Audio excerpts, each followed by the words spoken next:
4 men called to serve God. Now the day has come.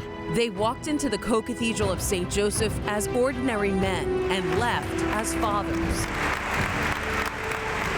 They come from all walks of life. My life consisted rock and roll concerts and mosh pits. That was my liturgy, let's say. And all different countries. Everybody knows Medellin, for good or for bad. With all different inspirations and people in their corners. She did what a mother could do to see that her son gets to the right place. These are the people who not only support me, but pray for me. And I sense that joy every time when I go to Mass here.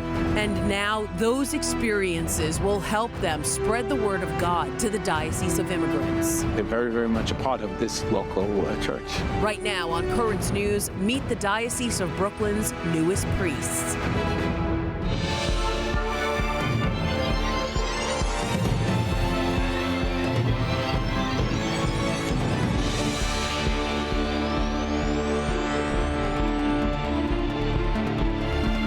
A joyous moment coming together in Christ with their new brother priests. Ordination Day in the Diocese of Brooklyn.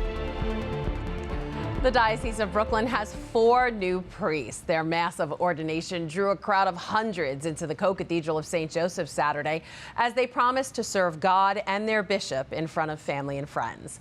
Currents News' Jessica Eastup was there to witness it and joins us now with more. Hi, Jess. Hi, Christine. There was not a dry eye in the house as these men processed up the center aisle of the Co-Cathedral. You know, their path to the priesthood has not been straight, but God continued to present these 4 men with the opportunity to serve, and they followed his lead.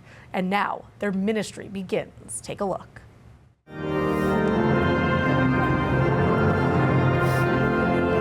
Tears of joy. Words of support.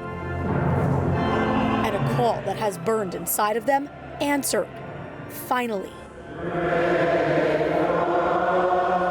Though for the Diocese of Brooklyn's 4 newly ordained, this is the beginning of the rest of their lives. I always dreamed that, one day is going to be my ordination, then now the day has come. If not that the Lord led me all through that path, maybe today wouldn't have been reality. On Saturday, hundreds filled the Co-Cathedral of St. Joseph to watch Caetano, Moura, Oliveira, Luis Marquez, Randy Nguyen, and Tobechukwu Offiah fulfill a lifelong dream. I know. Bishop Robert Brennan says God has called each of them uniquely. Everybody has a different story. For some it's like always there, some it was developed over time, and some it came as a surprise even later on.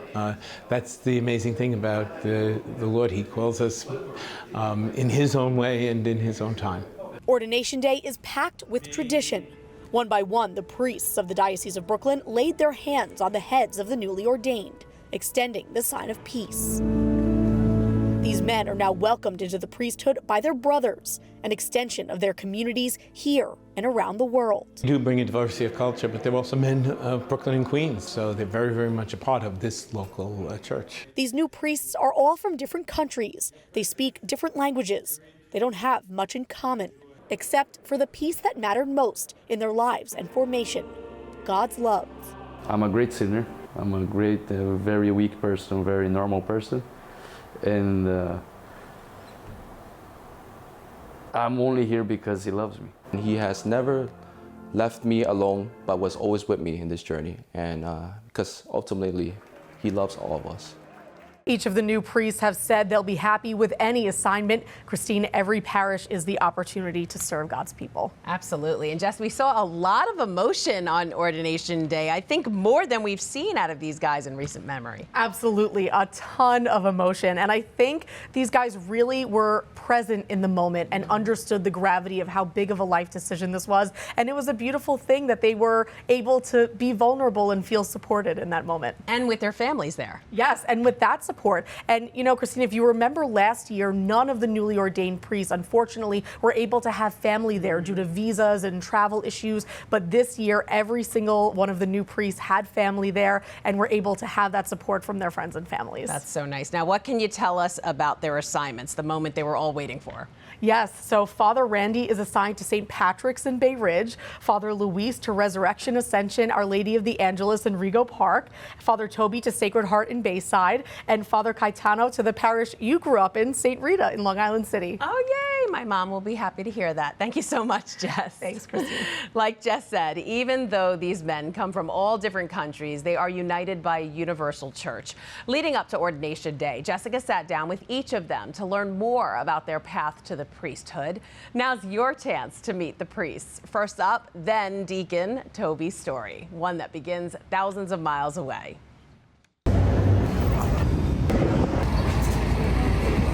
The promise of a sweet treat is what first drew Deacon Tobechukwu Offiah to God. His mom, Mary, knew exactly what she was doing. As a kid, when we go to Mass, my mom made it in such a way that when we go to Mass, at the end of Mass, we go get ice cream. As a kid growing up in Lagos, Nigeria, Deacon Toby very quickly came to look forward to Sundays. She did it in such a way that I just naturally desired to go to Mass because I know that I will get ice cream afterwards. I see that as God's way of really drawing me closer to Himself. These days, faith stands alone. Deacon Toby knows Christ's love is much sweeter. Back then, ice cream was just a distraction that was leading him toward God. But after coming to the United States in 2017 with a degree in accounting, the American dream was a new distraction, one he could taste. Being in America and working 2 jobs at a time, it's very attractive because they are not just telling you about it, but you could also see them living the life. But it was only leading him away from his vocation. It was then he remembered his mom's childhood strategy. She did more than just ice cream. She did what a mother could do to see that her son gets to the right place. For Deacon Toby, the priesthood and the American dream are now one and the same. When his mom passed away in 2022, she died with the peace of knowing her son had chosen the right path. On Ordination Day, she'll be behind him in spirit. Her deep faith became his own. Ice cream was one of them, but she did more than that. She helped me to come to know God through prayer. And today, I'm willing to give Him all, to the service of His people and to the glory of His name. And to think it might have started with a scoop. No ice cream needed now. Jessica Easthope, Currents News. From Nigeria to Brazil, our next priest is from a city outside of Sao Paulo. Deacon Caetano had big dreams, but they revolved around rock and roll. His reasons for serving God are simple. Deacon Caetano Moura Oliveira owes him everything. My life before was a constant search for meaning. With the Lord's call, I found this meaning. Once it clicked, a horizon appeared in front of me. So what makes me sure that this is the thing for me is that I've been happy, grateful. He appears to have it all figured out. But life wasn't always in tune. The kind of kid that I was a rocker. There was a shirt that I loved, was a shirt of Metallica that I ripped and that I cut the sleeves. My life consisted rock and roll concerts and mosh pits. That was my liturgy, let's say. A distorted family dynamic, alcohol abuse, and seeking his father's approval, even after realizing it would never come. Inside of a mosh pit, Deacon Caetano was uninhibited and free to express some of his darkest emotions. Not realizing they were holding him hostage. The mosh pit expresses a jail, an anger inside, but that anger doesn't finish. Growing up, Deacon Caetano's parents were part of the neo-catechumenal way. His rebellion would take a brief pause on Sundays when they came together in community. That same community welcomed him in with open arms time and time again. What saved my life? I could go there and I spoke about my sins freely with no filter, and I was not judged. At 20 years old, he saw that God's love was relentless and more powerful than the anger and frustration consuming him. I'm praying this rosary and I'm in a peace that I never experienced before. And at this moment, it dawns on me what's going on. All Deacon Caetano needed to do was surrender to feel total freedom. The freedom that God gives you is true freedom, because there is no resentment, there is no anger. I said, my life is yours. Jessica Easthope, Currents News. Want to learn even more about Father Caetano and Father Toby? Pick up the tablet. Just like Currents News, the paper has been chatting with the newest faces in the diocese. There's been profile pieces in the last 4 editions, so stop and get a paper at your local church or read them online. Head to thetablet.org and meet the priests. And while you're at it, help us support Catholic journalism. Join the Tablet's membership program. To learn more about it and see the full list of all the prizes you can get for your generous donation, just go to thetablet.org/become-a-member. There's still some more new guys for you to meet. Most teenagers sneak out to go to parties, but Randy Nguyen was sneaking out to go to catechesis. At one time, his parents didn't want him to become a priest. Then we go to Medellin, Colombia. Right in the middle of Pablo Escobar's reign of terror, a Padrecito is born.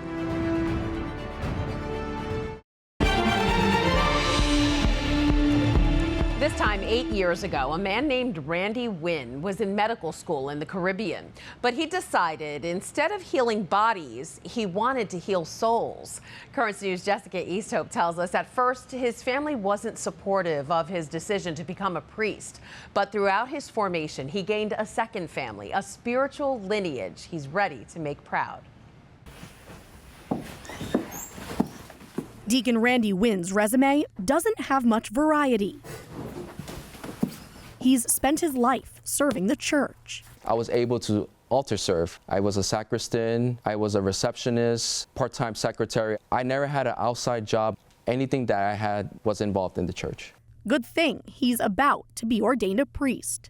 I'm willing to serve the people of God, to be there with them, not only in times that are joyful, but times when there is difficulty. With a background like his, you might think Deacon Randy's parents pushed him into church service from a young age.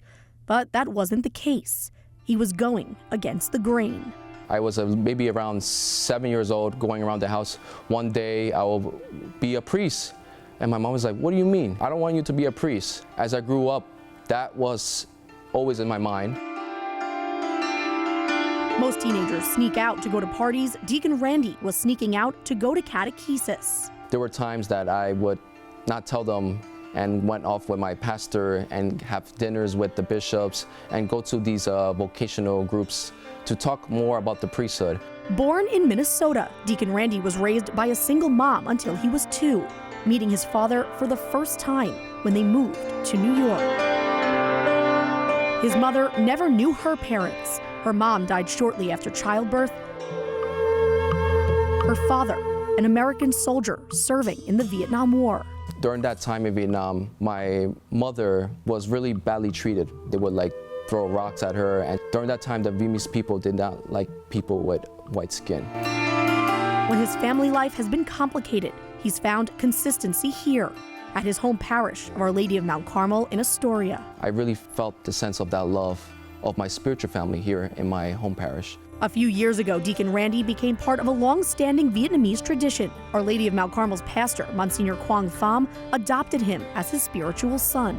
Pray for us. Deacon Randy's parents are now supportive, but as he gets ready for ordination, he looks to this family. They've gotten him this far. And when it mattered most, they were all in. These are the people who not only support me, but pray for me. And I sense that joy every time when I go to Mass here. Jessica Easthope, Currents News.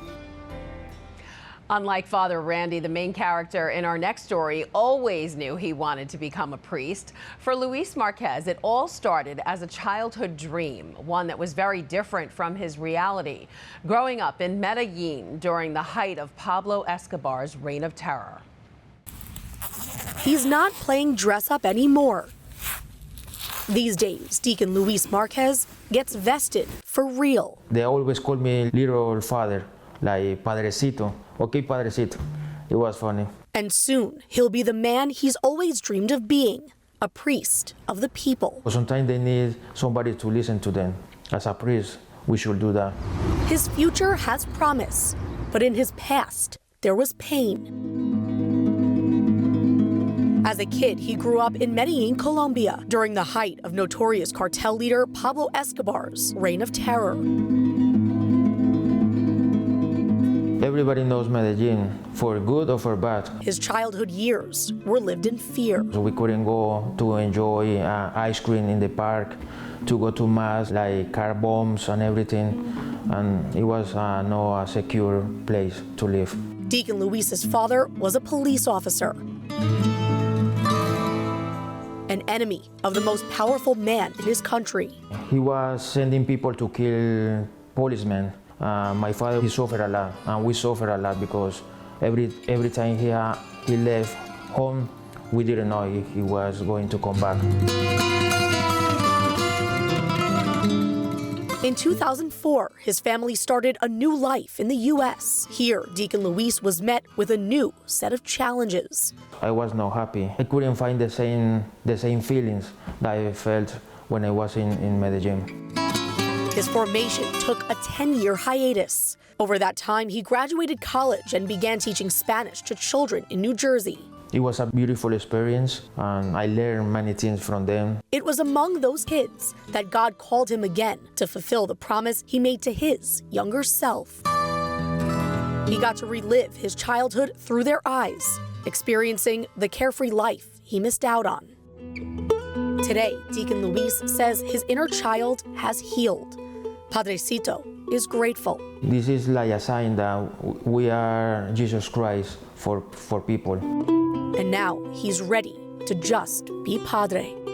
In Williamsburg, Jessica Easthope, Currents News.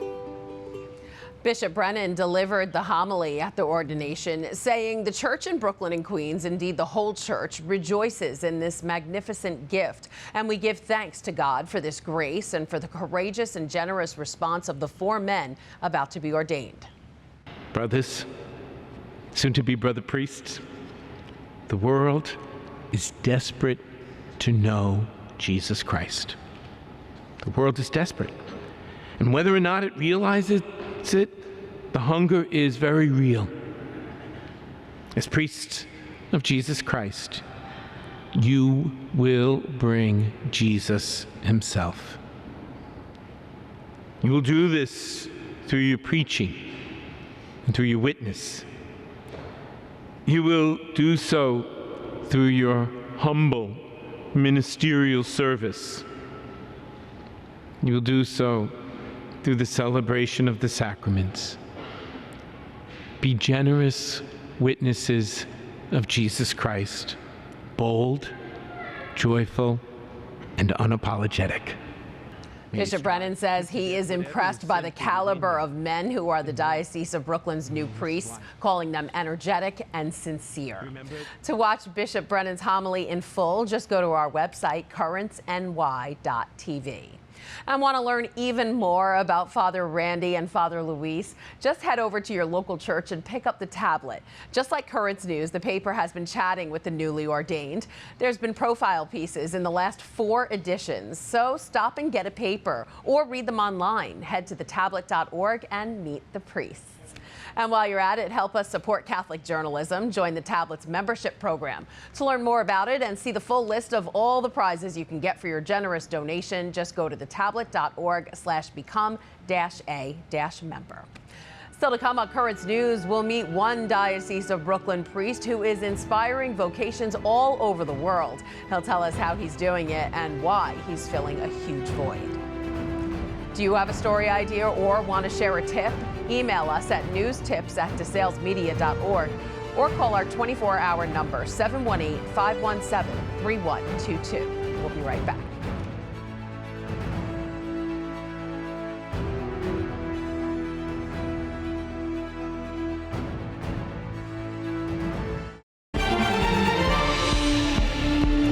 The Diocese of Brooklyn welcomes these 4 new priests, but in the United States as a whole, fewer are following in their footsteps. Studies by the Center for Applied Research in the Apostolate, or CARA, show permanent vocations are on the decline. But factors like Catholic education and personal encouragement and support can boost them. One Diocese of Brooklyn priest has inspired vocations all over the globe, filling what he says is a void in support for young men discerning a call from God. Current News' Jessica Easthope has Monsignor Quang Phom's story. What we need is the bread and the wine. Monsignor Quang Phom has prepared for Mass thousands of times. It's always a moment to teach and encourage. You have to spend time. You have to talk to the young people. And that's how it begins. Discerning a call from God can take time, but Monsignor Phom's patience never runs out when it comes to nurturing vocations. He says there's nothing more important to the life of the church. People here come up to me all the time. Monsignor, wouldn't it be so wonderful to have someone celebrate Mass in Spanish for us? And I would say, where would the priests come from? They come from families. Send me your sons. Ordained in 2001, Monsignor Phom became part of the Vietnamese tradition of a spiritual family, gaining a spiritual father and brothers. Now, the pastor of Our Lady of Mount Carmel in Astoria, he has 7 spiritual sons of his own, adopting his first while on assignment at the Vatican. A priest literally would become a mentor, a friend, a member of the young man's family. As priestly vocations decline in the United States, Monsignor Phom says that personal support and friendship is what's missing. And that's why I see my role as the spiritual father being more important in this day and age and in our current society here. He's inspired vocations all over the globe. Every summer, he hosts seminarians in his parish that has 5 active ethnic communities.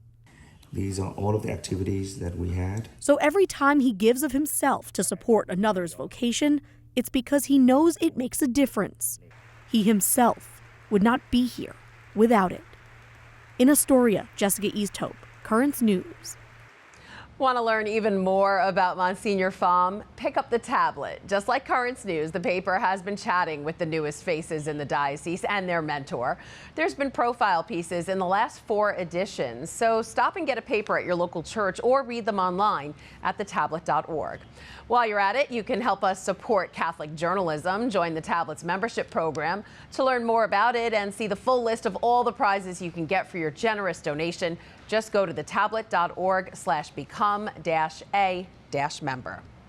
And that is Currents News. I'm Christine Persichetti. Thank you for joining us because we are putting your faith in the news. We leave you tonight with one last look at this year's ordinations. From everyone here at Currents News, ad multos annos to our new priests.